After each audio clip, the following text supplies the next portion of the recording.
Hello, hello. Today we're going over the matchup graphs for quarterback, running back, and receiver, and my favorite play for each of those positions. So starting off with the quarterback graph, the floor and ceiling just compared to a player's usual. Week 7 here. My favorite quarterback play to start is, once again, against the Jaguars. Drake May. As long as we keep getting guys that match up well against them and aren't really going to be played automatically, I'll keep making it them. So Drake May matches up great against them. The last 4 quarterbacks to play Jacksonville, 31 points, 24 points, 27 points, and 30 points. They are averaging 10.4 points per game over the other defenses on average to quarterbacks. So say a quarterback averages 17 points per game usually, he'll score 27 against Jacksonville. The next closest, they are at 10.4. The next is at 3.8. They are that much worse than everybody else is against quarterbacks right now. They are second in man coverage, which works again well for Drake May. They are pressuring the quarterback fine, and the Patriots can't stop it. They allowed 17 pressures last week, but as a rookie and as a scrambler, Drake May is going to get out of the pocket. And last week, 31% of pressures he scrambled on. The NFL average is about 10%. The NFL leader right now is Jaden Daniels at 34%. So they're both over scrambling, not necessarily a good thing when it comes to being an NFL quarterback, but for fantasy reasons, it's fine, especially when they're playing against man coverage. It means he's going to get out and run, get those scramble yards. Should get a lot of them against the Jacksonville defense that is so high in man coverage. So it's about 3 times the average that he's going to scramble when he's facing that pressure, and he's going to face a ton of pressure. The most common question I've gotten so far with him is, do I start him over Kyler? I think I am going to. Personally, I have him in a league that sucks right now. I had Puka as my first round pick. It's my worst league, and I'm just like, screw it. I might just play Drake May this week over Kyler Murray. So going to Kyler, not even like a terrible matchup. He's in the red right here, but they have the second best pressure advantage in terms of protection compared to the opposing defensive line. They are 4th worst against rushing quarterbacks. So that's big for Kyler, especially he hasn't been like huge lately in terms of rushing quarterbacks. But the Chargers allow it. Overall, though, they are solid. If Marv plays, that's obviously going to be big for him. Apparently, he could be back less than a week after the concussion. So that would help him a lot. I don't hate Kyler, but he's not in a situation where it's amazing or anything. Baker here is set up well overall. Fantasy points data, the site has a cool metric where it's expected points per dropback, just based on covers, their past, everything basically. And Baker's second to Joe Burrow this week in terms of just like if he gets the volume, he should do really well. They're 31st against the pass. Lamar, same thing, like should eat on the opposite side, making Baker maybe throw more compared to that neutral rate. And they allow the second most explosive pass plays. So Godwin, I'll talk later, maybe not as perfect as it might look. Mike Evans, I think it's a solid week, just potential for those explosive passes to happen. Geno does scare me. In this green, their pass rate's elite. They're passing all the time, which is great for him, and he's still higher floor, should be okay, but I don't think it's a ceiling week for him, and the main reason is Jesse Bates. I think probably the best safety in the NFL, at least, if not, then he's one of them. And what the Falcons do is they use Jesse Bates as that roaming safety and play a ton of cover 3 with them, and Geno Smith has struggled heavily versus cover 3. The Falcons top 5 in cover 3, they run it about half the time, and Geno Smith, he is the second worst to Deshaun Watson when playing against cover 3 defenses. So that just hurts when you have Jesse Bates back there and they're doing a really good job in cover 3 and running it a ton against Geno, who's kind of struggled against it. Versus Minnesota this week, we got Jared Goff. Doesn't look great, but he's set up better than you would expect. I saw he's projected like 12 points on ESPN. I think he'll beat 12 points because, yes, Minnesota's really good. They pressure the quarterback a lot, and they run a ton of cover 2. Detroit, really good offensive line, and Jared Goff is number 1 in points per dropback against cover 2 this year. Plays it extremely well, and he's set up compared to the average quarterback a lot better when you're playing against Minnesota. And we saw that last year in 2023. Played him twice, obviously. 600 yards, 3 touchdowns, 0 interceptions. So nothing crazy. He's not throwing 6 touchdowns, but at the same time, 600 yards and 3 touchdowns in 2 games isn't bad at all. So in Superflex leagues, I'm fine with it. Burrow, set up pretty solid. I don't think we're going to get some crazy ceiling day. 1, he struggled against Cleveland in the past, and 2, the offense on the other side is horrible. Their quarterback, maybe the worst of the decade right now, at least statistically he is, and Amari Cooper is gone. So I don't have faith in them, especially with Bengals defense getting a little more healthy, especially what we saw Sunday night. I know it's the Giants offense, but like the Browns aren't much better. So the one positive is that he has dominated against one high safety this season, and that is basically all the Browns play. They run a ton of cover one, cover three, just one high safety looks. And Burrow in the past has been really good against that, and now he can actually throw downfield. That's the big thing. Is this year he's healthy enough and he's actually pushing the ball downfield, and that's what he can do against one high safeties. So that gives him that hope, but I don't think it's going to be a huge ceiling day just based on the overall matchup and the history of that game. Darnold, definitely a higher ceiling than what this would suggest. Same game. Detroit, way better versus the past this year than last year. Even from the start of the season, they are still not good against receivers. So it's weird. Very rarely do you get quarterbacks they're good against and receivers they're bad against. They've just been shutting down tight ends and receiving running backs and like that sort of thing. But better versus the past this year, but they still run a ton of man coverage. Darnold, quarterback 2 versus man coverage. The system that they run kills it. And we see that last year. Nick Mullins, I would say not a very good quarterback, just my opinion. And versus Detroit last year, he played them twice.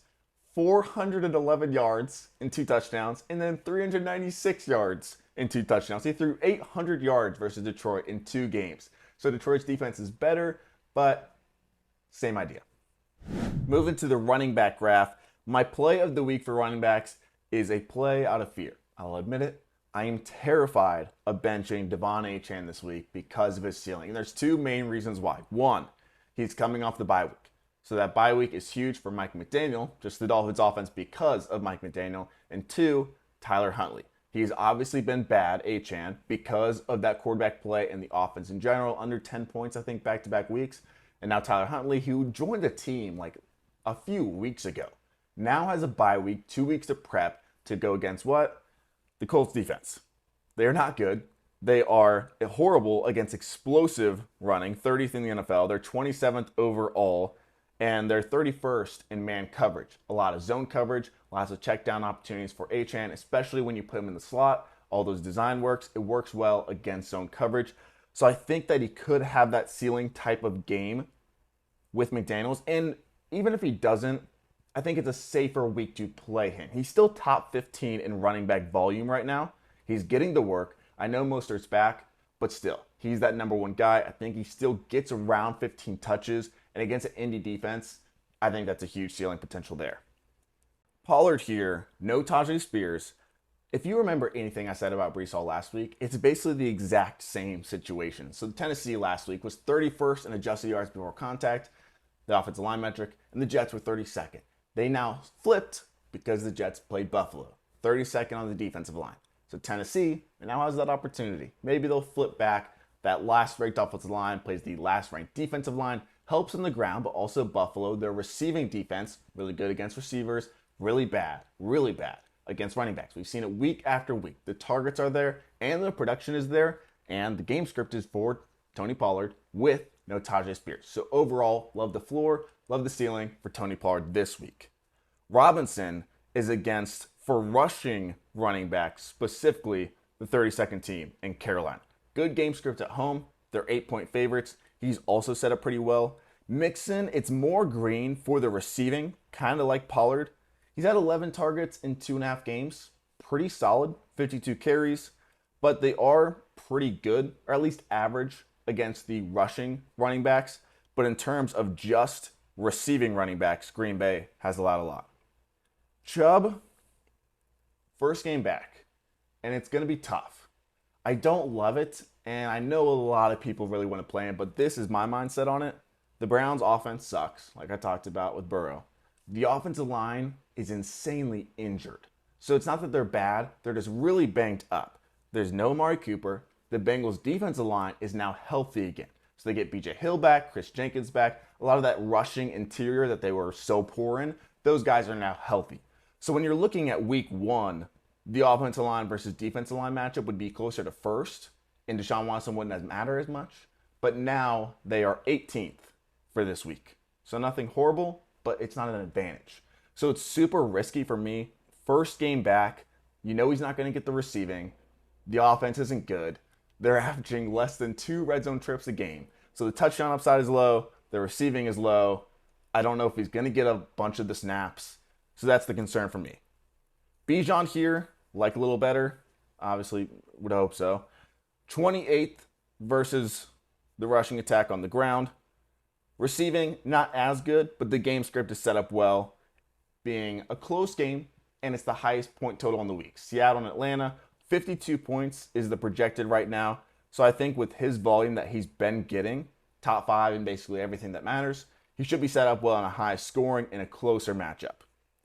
Going back to this Washington versus Carolina game, Hubbard on the opposite side, very, very similar to Robinson. The big thing is Robinson, it helps that they're 8-point favorites. Hubbard, that's like the kryptonite for him. Amazing matchup. Washington is allowing 7 more points per game compared to the average versus rushing running back. So just production on the ground. The next closest is only 3.9. The 4th best advantage for offensive line versus defensive line. Washington's been near the bottom of the NFL in that pretty consistently. So if he can get past the game script, basically, is it a close game? Are they not getting blown out? Then he should be set up extremely well on the ground. If not, though, that's the risk. James Cook in this bottom left, risky, similar. I don't think Ray Davis is just going to disappear. He's coming off of injury. I don't think he's going to come in and immediately get 80% of the snaps is what I'm saying. Tennessee, good defense overall, really good on the ground. And then Josh Allen doesn't check down a bunch. Cook hasn't gotten the targets like he has in the past. So he's gotten some of that goal line work, that other stuff that we love. But this week, with Davis still in there in that mix a little more against a tough defense, it's not the most ideal play. He's not like an RB1 for me this week. Still startable, but not the most ideal. Chase Brown, setup similar to Burrow I was talking about, where it can hurt Burrow if they're up. It would help Chase Brown. Because if they are passing against that pass rush, I think they'll have Zach Moss in the field a lot for that pass blocking. Chase Brown, the receiving isn't ideal even if he is out there. Cleveland is second against receiving running backs, but he's gotten double-digit carries and 3+ targets in 3 straight games. So if they're winning, if he's on the field, if he's still getting those snaps over Moss, even if he is kind of back healthier this week, we're hoping 60% of snaps, 60% of carries, and he can be a start even against a tougher defense. Breece Hall up in this top left, like I said with Pollard. No surprise, they are last this week in offensive line versus defensive line. Adams could open it up. I think Adams is going to play. Like, they didn't have him projected for any points this week, and I was kind of confused. I think he plays in Breece Hall. It would help him in terms of, 1, opening up the field, helping that offensive line disadvantage, and then 2, maybe finally getting those easier underneath targets. It's been a lot of, let's check it down to Breece Hall last minute, and he's going to get smoked after 2 yards. Now he can maybe have some room. Jacobs more touchdown dependent here. I will say, in my main league, Dynasty League, like I was talking Achane earlier, I'm starting Achane over Jacobs. So if we see like an example there. Jacobs, I'm fine with him. More touchdown dependent, but they are coming. That's like the thing for me that makes it hard is I know the Jacobs touchdowns are coming. Really tough matchup, and he's more touchdown dependent this week, but I know they're coming, so it's really hard to sit up. Henry finally has a tough matchup right below him. It'll be interesting to see if he finally does bust. He's always been 30-point games, 5-point games, 30-point games, 5-point games. And he's been on this high, obviously, because the Ravens offense helps him a ton and he is a beast. But he hasn't had that floor game like in week 1 in a while. He scored a touchdown basically every game. So it'll be interesting to see with Baltimore going against a tougher defense in Tampa Bay, especially on that defensive front, and being able to be passed on a little bit easier. Does Henry finally have a floor game? Obviously, you're still starting him, but I think it's a better odds that he's a floor game compared to most weeks. Mason, definitely floor game, probably. Not set up well. Obviously, the volume's there, but Kansas City, 2 times better versus running backs compared to the NFL average than anyone else. I think they're allowing 7 points per game less, and the next closest is like 3.5 points per game less. So Mason, averaging around 16, 17 points per game, I believe. Closer to 10 would be the expectation for this week. Still startable, obviously, great volume, but especially when he's not really getting much through the air, the ground game is easier to predict in terms of Kansas City taking that away. The final graph being receivers. We had Drake May for quarterbacks, Devon Achane for running backs. Receiver, I'm going in this bottom right here. A lot of these guys in the bottom right. Lower floor, high ceiling, take a shot. It's Jordan Addison for me this week. Like I talked about earlier, Sam Darnold, better than it seems for him against their man coverage. They are good against quarterbacks, but weak against receivers. So even if Hawkinson does play, I think it's going to be limited snaps and not the greatest matchup. Aaron Jones, same thing. Limited snaps if he plays, not the greatest matchup. Justin Jefferson, the last two games versus the Lions, he had 140 yards and 192 yards. You don't want to see that again, if you're Detroit. The game film you're watching, last couple of years, you're seeing Justin Jefferson torch you everywhere. I'm sure in those coaches' heads, they want to stop Justin Jefferson extra hard. Like, they're not just like, oh, we'll let Justin Jefferson beat us. No, it's the opposite. If anything, they'd let Jordan Addison beat them.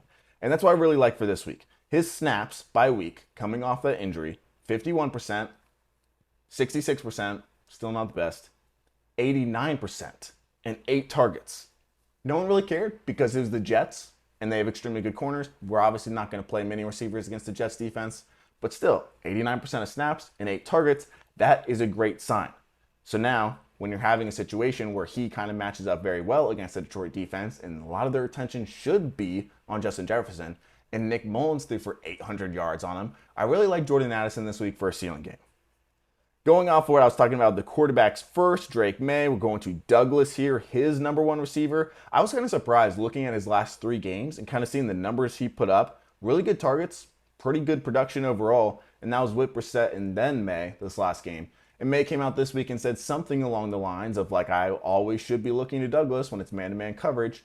And that doesn't surprise me or many people because what did he do in college? He dominated as a sophomore with Josh Downs in the slot. Douglas, very similar. That smaller receiver in the slot. If you play man-to-man on him, you're probably not going to win. He's extremely good in terms of the advanced metrics against man-to-man coverage. And same thing like I talked about earlier. Jacksonville, they run it a ton. So I think the targets, at minimum, the targets are going to be there. Production, it's not as much of a guarantee, but overall, pretty solid matchup. They haven't been good against slot receivers, as you see, 31st or 32nd, one of the two. They do have their slot corner back in Darnell Savage, but it's not anything that I'm really scared of. Marlon Humphrey, like I talked about earlier with Baker Mayfield. The reason I like Mike Evans a little more this week than you would expect based on this graph for Godwin, I think I'd still start Godwin over him, like if I had the 2. But compared to the average, Marlon Humphrey is expected to move into the slot this week and be on Godwin compared to usually being on the outside. Mike Evans, a little bit of a better matchup on the outside, set up well. They both still have solid matchups. Like Marlon Humphrey doesn't kill it for me for Godwin. Like obviously they haven't been good against receivers. They've allowed a lot of those explosive plays. But I think the matchup sets up better for Mike Evans out of the 2. Volume still favors Godwin. Metcalf this week, one of those shadows. Going to be shadowed by AJ Terrell. Been pretty stingy so far. Nothing that's terrible. You still play him, but a little bit decreased compared to like being in this green. AJ Brown, shadowed by Banks. That's not really been a factor so far. He's a good corner. Playing against the number 1 receivers, he still gives up a lot. Thomas Jr., shadowed by Gonzalez. That's the one that I'm worried about. So out of those 3, there's not many this week, but Christian Gonzalez, it's not the most ideal to be shadowed against. Top 10 receiver after top 10 receiver after top 10 receiver have come into New England, played against them, and they haven't done well. The one guy to really do well, as far as I know this year, against Christian Gonzalez has been DK Metcalf. He had a 56-yard touchdown, and it was one of his 2 snaps that he got away from Gonzalez on. So even Metcalf didn't do well against them. He just still had a really good day because he caught an 11, 12-point fantasy touchdown when he was off of Gonzalez. So not the most ideal for Thomas Jr., especially in the situation where he is young, Jacksonville's a mess, Patriots defense in general is pretty good. In London, I don't know. I don't love him. I love Brian Thomas Jr., but this week it is a little bit tougher. Deontay Johnson versus this infamous Commanders defense. They have been better. I'll give them that. They're like bottom 10, but not bottom 3 anymore. St. Juice, though, still, I think the second worst target advantage, or number 1 target advantage on the week, second worst corner in the NFL in terms of fantasy production. That is going to be his primary cover corner. So the targets that he always gets is amazing. And then this week on top of it, it's the number 1 target advantage. So I think it is a very safe floor for Johnson this week. As long as he's healthy, he's missed a couple practices, but should be set up extremely well like normal. Let's keep on trying, Deontay Johnson. I know you hate your life. I know you hate playing for the Panthers, and I know you're 1-5, about to be 1-6, but keep on trying, please. Continuing with the Dolphins here, I don't want to sit Tyreek Hill just because I'm terrified of his ceiling. Same as Achane. The Colts defense off the bye with Tyler Huntley. That timing, hopefully at least a little better. You only need one play from Tyreek Hill, so I don't want to sit him. If he dropped 30 points tomorrow, I don't think anyone would be shocked. Or tomorrow, I guess they would be. Sunday, 30 points. I don't think anyone would be shocked. The Colts secondary not only is banged up, but when they are healthy, they're not good. So like him, especially for that ceiling. Zay Flowers, a little safer floor, sets up well against Tampa Bay. They run a ton of zone, and they run a ton of cover 3, similar to that Falcons defense. So Zay Flowers, that's what the Ravens work best in. Cover 3 this year, Zay's a wide receiver 1, point per snap basis. Like him a lot for that floor, but also a ceiling game potentially. And then I love seeing the Jets guys over here, right on top of each other. No shock. Probably going to be 50-50 on the outside in the slots. And if Adams plays, which I fully expect him to, then I wouldn't expect Joey Porter Jr. to shadow. So as long as Adam plays, one of them is going to be in the slot. Beanie Bishop is the Steelers' slot corner. In terms of just fantasy production, he is the second worst in terms of slot corners. And you're playing against Garrett Wilson and Devontae Adams. So I think they're both starts every single week until we see something that makes us not want to start them. But this week especially, not the most ideal matchup when you take first glance at it against the Steelers defense, but I think they set up well. Russ on the other side, at least maybe helps in terms of pace. Maybe they run a little bit less than they do with Fields, so a little added piece to help in terms of your confidence there. Pickens on the other side of that game, it's interesting because with Sutton last year, Russell, especially compared to like Bo Nix now, was perfect for Courtland Sutton. Everyone kind of knew he wasn't good, Russell Wilson, and he was kind of bad for everyone on that offense except for Courtland Sutton. He's great in his deep ball accuracy still, and his downfield passing tendencies, everything, the outside receiver, and Sutton and Pickens have a lot in common. They're going to be that end zone target guy, that red zone threat, that big-bodied outside X receiver. Russ, really like the most accurate quarterback in the NFL to Courtland Sutton on those downfield targets. And he wasn't good last year. So even if he isn't great, I think long-term could be good for Pickens. The problem is, one, the Steelers' offensive line is probably going to get destroyed, and they're very banged up as well. And two, the Jets' corners just aren't ideal for that. They're going to run a bunch of man coverage, and they're really good at it. So Pickens, don't love this week, but hope long-term. Hope long-term. San Francisco, guys, Ayuk and Samuel right on top of each other. Spags is low in zone. They do run a lot of man, which, bad for Debo. Historically, bad for Debo. Still going to play zone like 55, 60% of the time, but more than the NFL average. That hurts Debo, and Debo hasn't performed against Kansas City in the past. Ayuk, not the greatest matchup either. They're really good against outside receivers right now. Who it is good for is tight ends. Kittle should do amazing. They are 32nd against tight end this year, and part of that is because they're so good against everything else. Lastly, we got the Texans guys, another duo that I love talking about here, especially with no Nico. Obviously want Nico back, but it makes these guys more interesting. So Diggs in the slot, again, doesn't look as amazing of a matchup, but when we're looking at it a little further, his main cover corner is going to be Javon Bullard. He is a Georgia guy, rookie, has played 44 snaps. So, could be great. They have hope for him, obviously. There's a reason they drafted him. Think he's a solid guy, but he's played 44 career snaps going against Stephon Diggs. Advantage Diggs. Tank Dell, not expected to be shadowed by Jair Alexander. So that's big. And if we're talking first read target share, his two best career games, guess when they were? His best career game before was like 33%, and he's had two in the 40s last year without Nico and this year without Nico. So Tank Dell should be fine in getting safer volume and in a solid matchup. Not the best, but definitely not the worst. Overall, liking this week too. If you guys like this video, like and share. That's about it. Just like and maybe share twice. See you guys soon.